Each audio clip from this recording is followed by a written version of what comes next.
The Pelicans win! They win! Oh, golly gosh, against an undermanned Grizzlies team, the Pelicans have won. The return of Herb Jones, a switch up in the starting lineup, and a massive fourth quarter from Saddiq Bey and Trey Murphy. The Pelicans win 133 to 127. Let's unpack it today on Flock.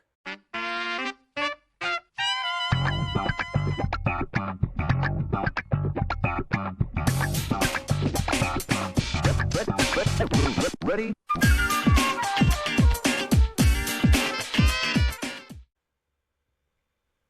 So g'day everyone and welcome to Flock, a New Orleans Pelicans podcast. I am your host, Lyle Swithenbank, at Lyle Swithenbank on Twitter, at Lyle Pels on Instagram. Make sure you head over there and subscribe, and we've got plenty of fun stuff happening over there as well. But most importantly, the Pelicans defeat the Memphis Grizzlies to start their road trip 133 to 127. A back and forth game, scrappy bottom end of the West type game. But the Pelicans take the W behind massive games from Trey Murphy, from Saddiq Bey, and a big second half from Jeremiah Fears, who was very good in this game. So, what happened? Well, the Pelicans were buoyed by the return of Herb Jones, who'd been out for about 14 games. He came back from his ankle. We know he's had another interrupted season with injury. Straight back into the starting lineup, Jeremiah Fears makes way, and we start with a lineup of Zion, Queen, Saddiq, Trey, and Herb. No true point guard. A whole heap of guys that are going to have to create. We know Derek Queen could. We knew Zion can. We know Trey Murphy can. Herb Jones can at times. Everyone had to dig in on this one. And unfortunately, despite the mix-up in the starting lineup, we ended up coming out slow. Once again, this is against a Memphis team with no true point guard whatsoever. They were playing a team without Ja Morant, without Scottie Pippen, without Ty Jerome. The list goes on and on. You could keep going down. No Zach Edey, and completely void of a lot of their talent. Jaren Jackson Jr. being the only true sort of A-grader that they had playing. However, we know that despite Ja Morant being out, Memphis has had our number pretty much exclusively the last couple of years. Despite everything that we try to do, it doesn't matter who we have on the court, Memphis have somehow had our number. Fortunately, the Pelicans have pulled this one out and add to their meager win tally on the season. So, let's have a look at the stats. The quarter by quarter, it was a dead heat in the first quarter, 30-30, and the Pelicans finished that quarter, the first quarter, really strong and managed to drag it back even. Despite the fast start from Memphis, we brought in a couple of guys off the bench. Jeremiah Fears came in, Carlo, Eve Messi, and just started junking the game up a little bit. And went a bit back and forth. No one could really make shots. We were turning the ball over a lot and playing a bit more isolation than perhaps we should have. Second quarter, 35 to Memphis, 30 to us. While another decent scoring quarter, Memphis started putting the screws on, and there were just stupid errors from us. There was things like, missing rotations, helping off the wrong guy, miscommunications on defense, and failing to execute the game plan. What I like from this one was that we then started to adapt. We go into the half, and third quarters, since Willie Green's been fired, have been really, for the most part, our best quarter, despite it being our worst for many years. This one we lost 36-33, but again, keeping it close, keeping within touch, and you go down 8 into the last quarter. The difficulty here is that the Pelicans can go one of two ways. They either dig in and try to make a fake comeback, or they fall in a hole.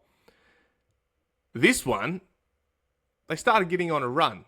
And the last quarter, we ended up putting the screws into them, attacking the paint, hitting a couple of threes, and just being buoyed by basically the guys that could score the basketball. Saddiq Bey got hot. He ended up having 20 in the last quarter.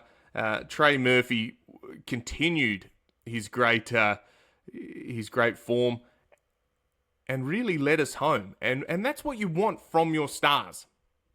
Guys digging in at the end and closing the game out. And look, Saddiq Bey is a great scorer.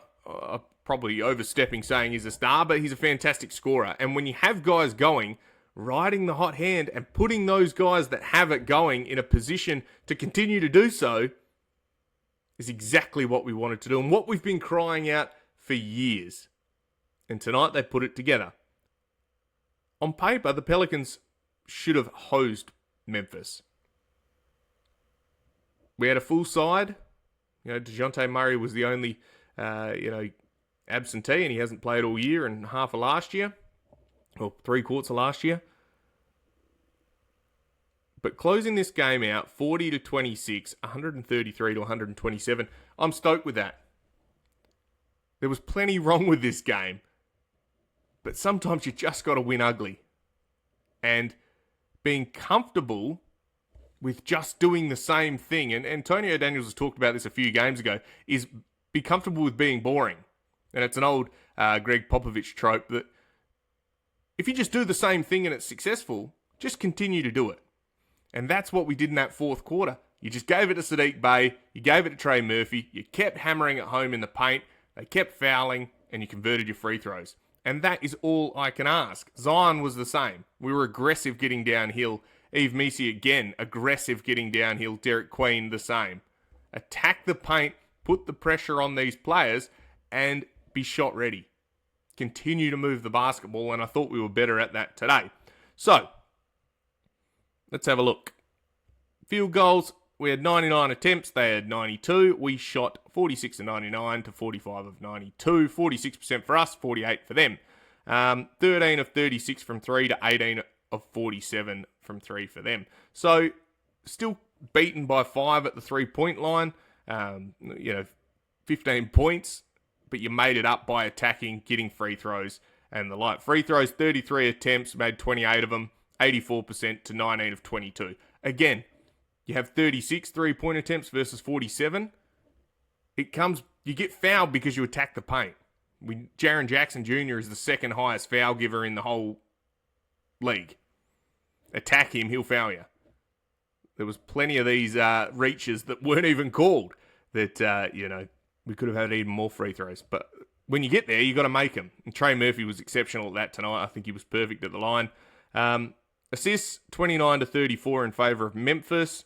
Rebounds, we won 49 to 47, which I love. Offensive rebounds, 18 to 14. And giving yourself those second chances, chasing down loose balls, is really where we kept the pressure on them. And that's where we would somehow get, extra fouls or easy points. Those were the things that I really like to do. Points off turnovers, 27 to 11. We turned them over. We converted. Fast break points, 18 to 16. Those are the key stats that we really need to continue on. Now, turnovers. We had 10.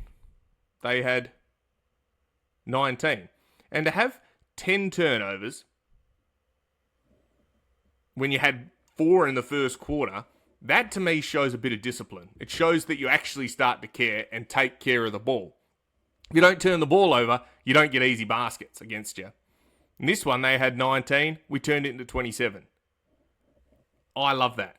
That is exactly what the easiest way to win basketball games. Defend hard, get easy buckets in transition. Advance the ball, put your teammates in a position to be successful and be their eyes.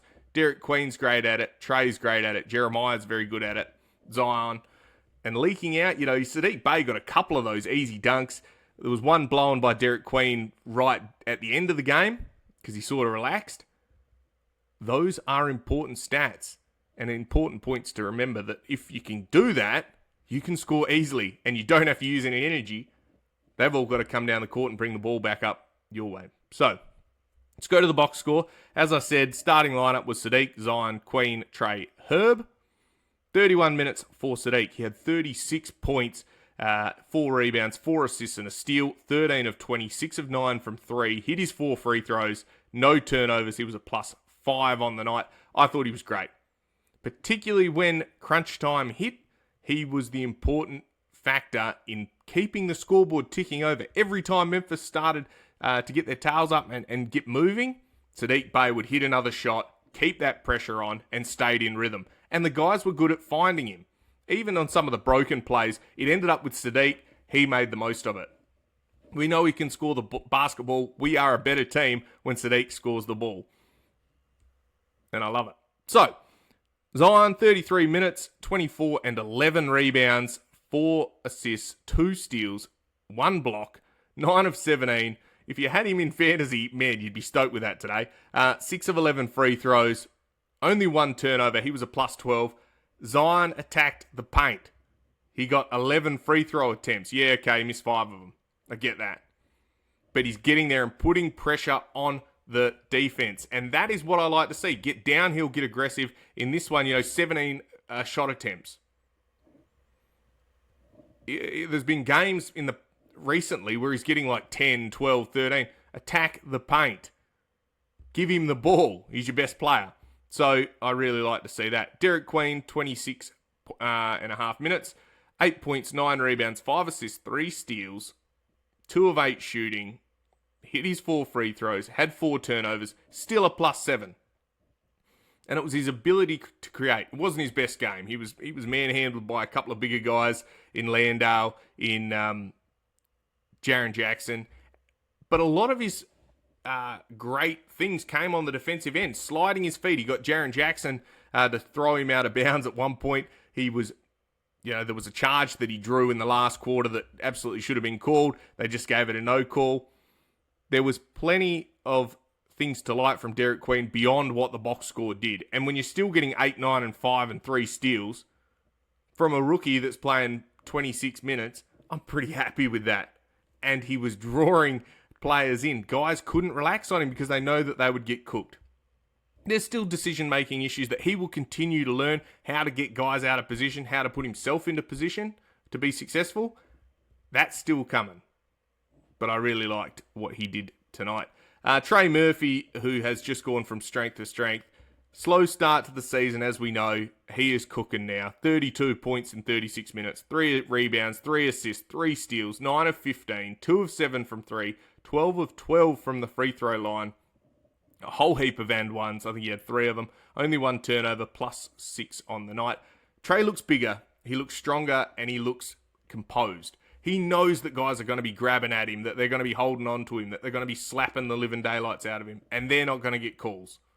They are letting them manhandle Trey. Now that he's a bit stronger and more confident in that sort of in-between game, he might get run off the line and he gives you a little floater. He's attacking the paint. He'll get into the basket and get fouled, get an and one. That is the evolution of Trey Murphy, and I am loving what we are seeing. This is what we were thinking when we're saying this is, Brandon Ingram can go. Trey Murphy needs to step into that role, get those opportunities. This is the natural progression of Trey Murphy, and I'm loving what we're seeing. No wonder people are trying to throw, multiple first-round picks and say, give us Trey Murphy, do that. Apparently, at the moment, he's untouchable. If you're going to build around someone, you've got some good pieces there. You've just got to get the right fit in terms of players to put around guys that can be as good as this. He's excellent. Herb Jones in 24 minutes in his return. No points, no rebounds, 5 assists, 2 steals and 2 blocks. He was 0 of 3 from 3, and that was his only shots. He had 2 turnovers. But again, you see these guys, the box score is a little bit harsh on him because what he managed to do was start getting guys listening again, putting them in a position to defend properly, to cause turnovers. We can see these guys with multiple steals. A lot of that is the Herb Jones effect. He hides a lot of the issues that guys are doing. In the first half, people are still, getting used to him being back, pointing, running out, close that out. Second half, we're in scramble mode. And Herb's telling you where to go. I'm going to switch out here. You're going over there. Hold your man. You can see there's that he's your captain of your defense. You have to listen to Herb, and when you do, good things happen. He sees the defensive end of the court like very few others, and I thought he was good in his return. It'll take a little bit of time for him to get in his rhythm. Fears, I thought, back to the bench on this one. 23 minutes, 12 points, 2 rebounds, 4 assists, a steal and a block. 4 of 10. 2 of 4 from 3, 2 free throws, 0 turnovers, plus 5. Despite the lower numbers, I thought this was one of Jeremiah Fears' better games. He played with a bit of control, and perhaps it is not having the pressure of having to start and initiate an offense. Instead, he gets to come on, he gets to play against younger guys and bench guys. And in this one, he got to play with control. He also knew that other guys, or recognised that other guys were in better positions and in better rhythm than he was. So he played off of Zion, he played off of Saddiq, he played off of Trey. And he was hitting his shots, he was getting downhill, he was advancing the ball and playing within the offense, which is exactly what we wanted. So I was very impressed with him today. Carlo, 5, 6, an assist and a steal. Peavy, 2, and a steal as well. Eve, 21 points, 8 and 8. Who I thought was very good again. Aggressive, attacking the paint, playing hard. All of those sorts of things that we want to see. Poole, 6, 4 and 3. 2 of 8 field goals. And we're in a bit of a conundrum with Jordan Poole. Because, he's down to 12 minutes a game now. And when he comes on, he's so hit and miss. He doesn't play within the offense. He over-dribbles. He doesn't listen on defense. It was a rotation where he decided to take Jaren Jackson on, and Herb Jones called him out and said, I've got him, and Poole waved him off. All of a sudden, it's an open 3, because Poole's man, who he should have rotated out to, in the natural flow of a defense, got an open look because Poole waved off Herb, which meant Herb had to run from one side of the court to the other when you're already in a mismatch. Well, listen to your defensive captain. You're not going to give those up. And if you're not going to buy in, then, pull up a bit of pine. And we saw that tonight. He did not have it going. He didn't really look like he was doing too much at all. And he burns possessions. Now, every game, around the 6 or 7 minute mark in the fourth quarter, he turns the ball over. Every game. He did it again tonight. He's done it in every game that he's been at that point in the game he's been in. He turns the ball over then. And by turning the ball over, not necessarily being stripped, but maybe a long 3 that's completely out of the flow of the offense. A heat check for himself. Mid-range, sidewards floater that's just never going to go anywhere. A stupid decision. Let's not just say turnover, just a stupid decision in the last quarter, which kills any flow that you have. Really difficult to trust a guy if he's not going. I don't know if JB just says go out there and cook, if that's what he says to him, or if JB's just, Jordan Poole has just decided that that's what he's going to do. But we need that buy-in. And I'm sure from the locker room perspective and all that, I'm sure he's a great guy. This is not an attack on his personality. It's about how he's playing on the court. That is it. So, key takeaways from this one. The Pelicans needed a win. We've been getting flogged and losing games just with stupid fade-outs in these fourth quarters. It was good to just get over the hump. Know that you can win games now and then. And also, you've got to win the games that you're expected to win. Memphis sat half their team out. Most of them are injured. If you're going to leave all these great players, great role players, and your second-best player, or maybe arguably best player on the bench, you have to come out and show the team that you need to be taken seriously. Come out, beat them on their home court, start your road trip off perfectly. We're now 11 and 36, still dead last in the West with no draft pick. And there's got to be some questions asked to this front office that Derek Queen, Jeremiah Fears, fantastic. Great pickups. That pick is going to haunt us. We got no draft pick. You now got to trade someone off, and we'll talk about that in a second. These are issues that we need to improve. Team cohesion, roster construction. I don't know what happens at the trade deadline, but you've done us a mischief by trading that pick. You really did, with no protections. It's a disservice. Anyway, is what it is. Final key takeaway. When we needed a bucket, Saddiq Bey has been that guy. And he's been a bit hit and miss recently since he's come back from that quad, I think it was, that he had before the thigh injury. It looks like he hit his rhythm now. I think he'd been a little bit sore from that. He missed a couple of games. I think now he looks like he's back to normal. And he played within the offense. And what I liked is that guys found him. I really liked the ability to get the ball to Saddiq Bey, and then it makes it easier for everyone else because you can't help off these guys. You can't fall everyone onto Zion. He gets an easier layup attack at the basket. That's what we want. The more shooters you put around Zion, the easier it is for him. So, that being said, great win, 133 to 127. Now, a couple of the rumblings before we leave and, go off about our days. We're just going to talk about a couple of things that we've seen recently. The rumblings that Yeahh Meesi is on the trade block. It sounds like everyone's tire kicking at the moment. There's some discussions reported about Yeahh Meesi for Ben Mathurin from the Pacers. I don't know how that improves our roster construction unless you're shipping out Jordan Poole or a couple of these other small guards. You bring in another guard. I don't know if we need another scoring guard.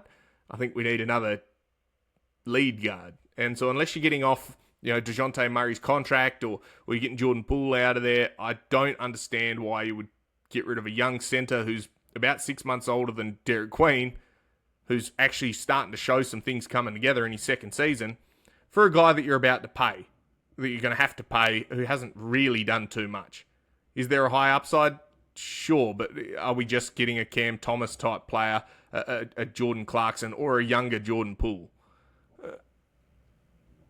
I'm a bit nervous with that. I'm not sure that that's the right move. If Yeahh Meesi is a backup center and that's as good as he gets, he's a damn good backup center. He's swatting shots, he's getting rebounds, and he keeps improving every game. So I don't know why you would get rid of a guy that's just scratching a surface. You haven't got to pay him yet. He's still in his rookie contract for a guy that's about to head into restricted free agency that you're going to have to pay. I don't know. You don't have to go and get a guy just because they're interested in your guy. If they give you a heap of draft picks, well, that's a different question. But the framework for that is interesting. The other news that's come out is that Zion's Jordan contract is coming up. So his signature shoe line is at its end, which, for my bank account is probably a relief. But at the same time, I have way too many of his shoes. So it's a little bit disappointing because I quite enjoy, buying his shoes and collecting them. And so we'll see what happens there. If he signs with someone else, maybe he gets picked up somewhere else and they continue to make more Zion shoes. But as it stands, it sounds like his Jordan brand deal is coming to an end, particularly the signature shoe line at the Zion 4s. They were going to be the last ones. So we'll see what happens there. So, to the Pelicans. Next game is coming up. That is on Sunday night against the San Antonio Spurs. This is a team that maybe we can win against, maybe we can't. It just depends what day it is. I would like to see us play exactly the same as we played today, but without the slow start and taking care of the ball and playing for one another, moving the basketball. That's going to be the important part of this, is that if you don't move the basketball, you'll get beaten because they've got a lot of rangy guards. They've got Victor Wembanyama. This is a team that we know is on the up and up and will punish you if you make mistakes. It's a well-drilled team. Pelicans can't be sloppy against this, guys, or they'll just get smacked. That's all I want to see. So, with that being said, let's leave it at that. The Pelicans win. They defeat Memphis. That's our 11th win of the season. Woohoo! Look at us go. And we'll chat to you after the Spurs game. So, this has been Flock, a New Orleans Pelicans podcast. I'm your host, Lyle Swithenbank, at Lyle Swithenbank on Twitter and on TikTok, at Lyle Pels on Instagram. Stay safe. And, of course, bye for now.